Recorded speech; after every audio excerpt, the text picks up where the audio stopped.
Javier, right off the top, we, on behalf of the room, our condolences, our best Appreciate wishes that. Thank you. the losses to your World Central Kitchen family, and which makes it all that much more personal. I can't even imagine. So it seems from that, as before I get into the rest of this, you're not only feeding people, you're not only in a reactive mode, you're in a proactive mode of teaching people how to grow food for themselves. And that seems to be very important. Yeah, it's extremely important. It's at the end of the day, it comes down to we're trying to respond to the complexity of, let's say, what we are right now in Gaza with something very simple. It is we need to feed people, and we need to feed people today, not tomorrow. And one of the things that the only way that you can accomplish that is nothing of importance can be accomplished alone, right? Yes. So that's something, is a mantra that we understood very early on, that that communities are superpower. And it is only by we being part of that community that we can solve the problems that we're trying to solve. So to that, it's important that we share what we know, and they share with us too what they know, because that's extremely important too. We learn more from them than they do from us. So, yeah. So you're literally becoming, not just coming in and providing relief, you're becoming a permanent part of that community. Yeah, I mean, it's key. It's essential to what we do right now. We are still feeding in Ukraine after more than 2 years. The team running our operation in Ukraine is 100% local. Our team right now based in Gaza, same thing. So it is key to what we do, that call it transfer of knowledge that works both ways, from us to them and to them to us, so we become one, and that's what we are able to do what we do. Brilliant. So given the room and given our subject matter today, can you share a little bit more about World Central Kitchen's work in the Middle East, particularly what's happening and what you're accomplishing in Gaza? Yeah, well, Gaza, again, it's everyone in this room knows it's the complexity of what's going on there. It's one of the, unfortunately, the spaces with the organization. It's go to places where others either won't go or can go. Unfortunately, Gaza checked those two boxes. We went in immediately after the conflict started. We have so far cooked and distributed over 80 million meals. We've done so with what you just discussed about partnering with locals, training locals. We have over 164 community kitchens that we have trained, support, provide equipment, provide daily ingredients, and they're cooking themselves. And there are communities, feeding communities, and each one of those communities, community kitchens, is feeding up to 3,000 people a day. Unfortunately now, because of the escalation of the military activity, only 50% of those are right now cooking.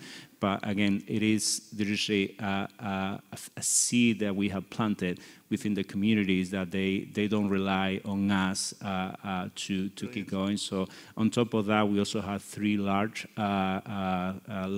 production kitchens. They run for a team.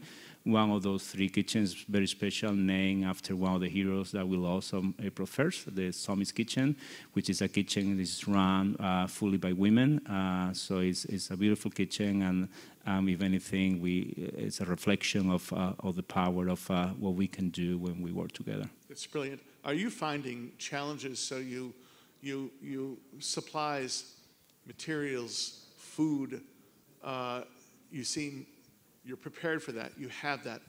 Once you've assembled it, once you put it into containers and whatever appropriate delivery methods that you come up with, are you finding challenges of actually getting those containers to the people that need them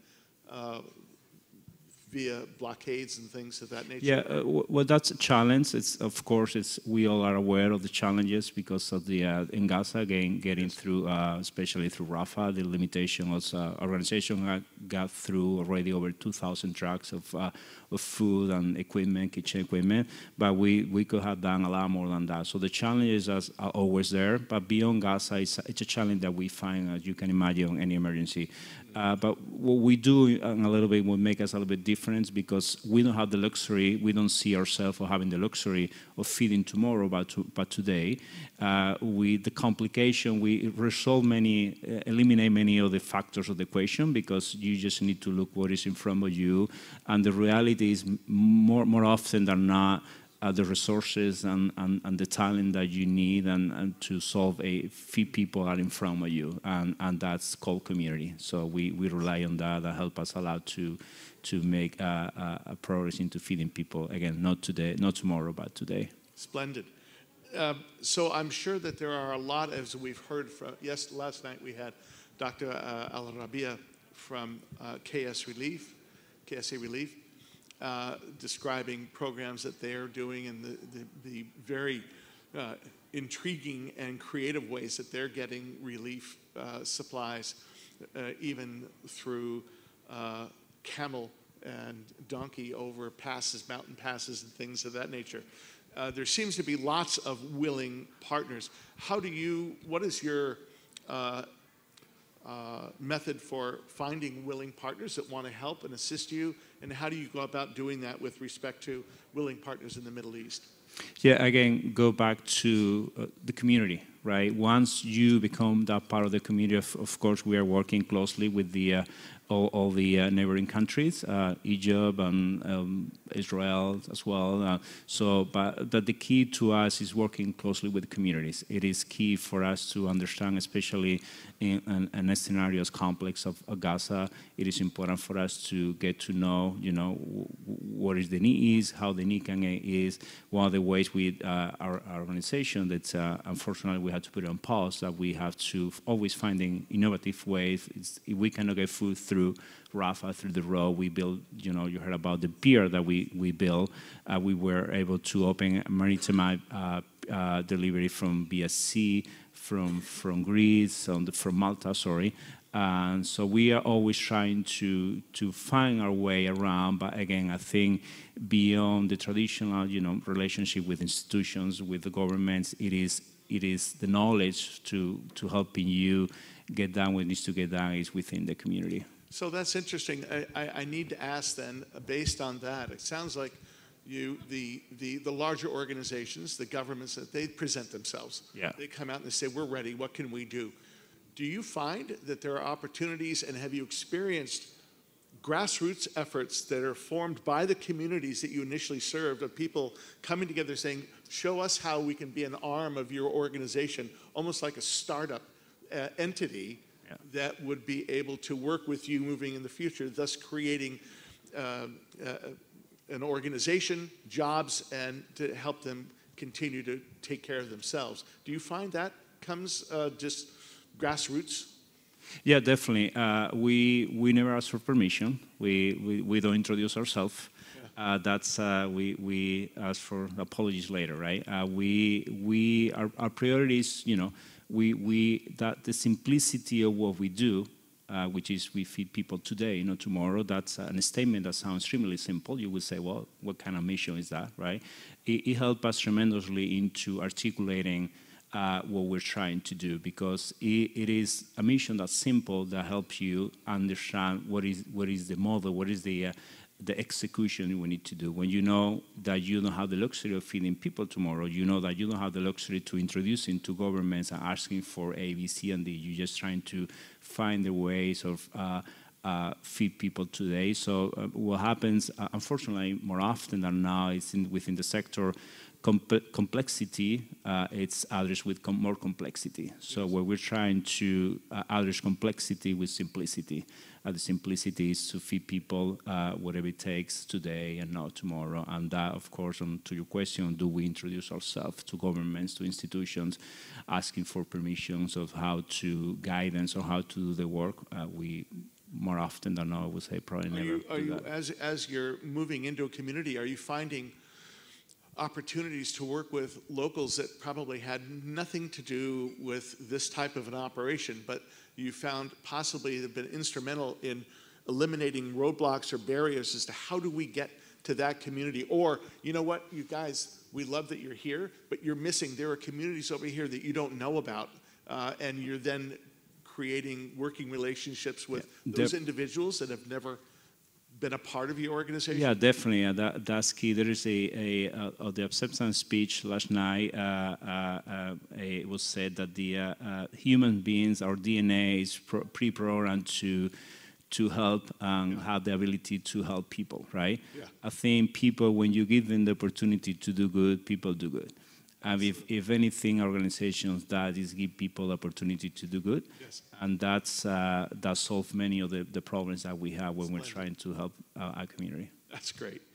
Can we talk a little bit about safety and security of your staff? What type of measures do you have to take to help ensure the safety of your operations against tragedies that you've already experienced? Have you learned from that, and has it increased, or what type of steps do you normally take? Well, we are very aware of the dangers of especially an organization that responds to emergencies when we go to places that most people don't go, and not only wars but national disasters. So our team is trained and as much to the part of ability on how to evolve, work within those environments, especially in situations like Gaza. We work closely coordinating as much as we can and with all the parties involved. And again, our team it's trained and have an understanding of what is the kind of environment we have to work in, and we try to do as much as we can to keep them as safe as they can be. Do you ever find that you're running into trust issues from the communities that you're attempting to serve, that they don't know you, they don't understand why you're there, they're probably not used to having this type of relief provided for them? Or is it just more, thank God you're here, welcoming you into the community with open arms? Definitely there is that first line of lack of trust. Yeah. It doesn't take as much to gain that trust, because just give me a couple of days and you'll see it, right? I think there's nothing more, showing the work, and you'll be amazed for the power into showing up, into feeding a stranger with a hot meal. Yeah. There's no word needed. There's no even need to talk about trust. Trust just happens immediately when you show up with a plate of hot meal. I would imagine also that, even though I've never had the honor to meet him, but Chef Andre, once he shows up on the scene with that smile and his energy, a lot of that would just melt away, because they're like, yeah, this guy's a real deal. Yeah, it is definitely. Beyond the smile is the energy that yes. Jose has. It's never complacent into, if we're feeding 100,000 people today, he's not happy because he wants to be feeding 200,000, right? Yeah. So that's if anything, as an organization, is something that we were ourselves. We're trying to challenge ourselves. If we've fed 400,000 million people, whatever the number is right now, we're always trying to do more, because we know where the need is, and we know, unfortunately, because of climate change and because of all the different crises and wars going on, the work of an organization like ours, it's unfortunately extremely needed. That's splendid. Let's talk a little bit, please, about funding. How is it that you fund operations, especially in conflict zones? Is it different than your normal? I mean, yes, I'm sure we could go on your website and find a way to support, but is it different with respect to conflict zones? No. Especially, it's about one of the things into the funding that make organization a little bit different, and something is being part of our, call it DNA, since the very beginning. It's we don't decide where to respond based on specific funding for that emergency. We also like to say, when we're talking to donors, we don't have to worry about explaining them where we're going to invest the money, spend the money, because we already spent the money. Early on, I have a conversation when we were responding to a Hurricane Maria in Puerto Rico. We were spending more money than we had. By then, we have some concerns about how we're going to pay for that, and how that conversation with Jose. And Jose told me, Javier, if we start chasing money, we're always going to be running. If we leave with results, money will come. And that's something that we've been doing since then. We show up with the work, and we show up our donors, that's mostly individuals, that we deliver, that we are not asking for their money to put in the bank. By the time we knock on someone's door asking for funding, is because we can show up with the work that we are already doing. That's brilliant. It would seem that it wouldn't be very difficult to show donors, the donor community. Here in the United States, there are so many organizations that have grown to be massive in size and scope. And so individual families who want to try and help are always questioning, oh, I wonder how much of my dollar actually is getting to the, where it needs to be spent. But it seems like this would be a very easy operation to see. You put $1 in over here, and you're seeing people having dinner over here. Yeah, I mean, that's something, unfortunately, it's something that hopefully we're trying to, lead by example, and organization is still very nimble. Yeah. We are a WeWork office. We don't have a magnificent, beautiful office. My chief of development can read me on the percentage, but I think over 95, 97% of our funding goes to feeding people. So we're extremely nimble. Our money goes to where it's intended to be, which is feeding people. That's great. That must just feel good going home at the end of the day, knowing that just by itself.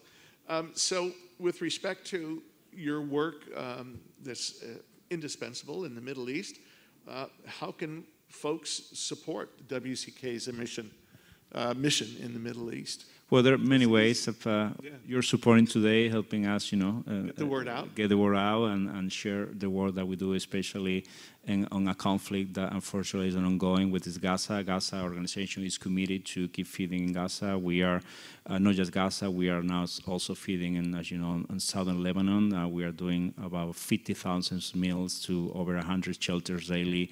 So our commitment to keep supporting that crisis is firm. So showing up with donations, supporting our work is essential. Volunteering, again, spreading and sharing the work that we do is the best ways to help us keep doing what we're doing. Splendid. Well, we've kind of turned into more of an intimate room here, and I want to, just in the last couple of minutes, if you're willing. Sure. Yeah. Look, are there any questions that anyone would have for Mr. Garcia and or his organization? Now would be the time. We can get a little bit conversive or not. There's a hand back here. Yes. Roland, my friend Roland is right behind you with a microphone. It's hot. There you go. My name is Jihan Al-Husseini. I'm a Palestinian journalist. We start working to help people in Gaza since November. But now we face a lot of challenge. I wonder if we could cooperate with you, or how can we face this challenge? We bring the foods and the essential needs in local, and there is a lot of challenge for children, especially in the north. People are murdered not only because of bomb, but also from starvation. So please let us know, how can we, small business or small organization, nonprofit, work with you? Thank you so much. Yeah, thank you. That's a very good question. Again, working with us, with communities and organizations that are already on the ground, it is key to what we do. We don't need to reinvent the wheel.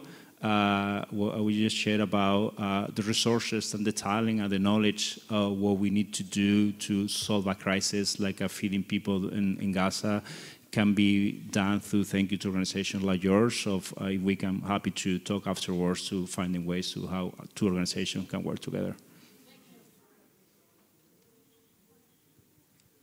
I'm sorry, I'm hoping I'm not missing anyone down here. Are we good? Javier, I know that the world seems like it's on fire right now, and your organization is doing incredible work, and the fact that you and your partner have been so generous for you to take the time, the effort to come here and join us today to give us a little bit more insight. We can't tell you how lucky we feel, and bless you for the work that you're doing and continued work. And thank you very much for coming. Thank you for having us. Thank you. Thank you.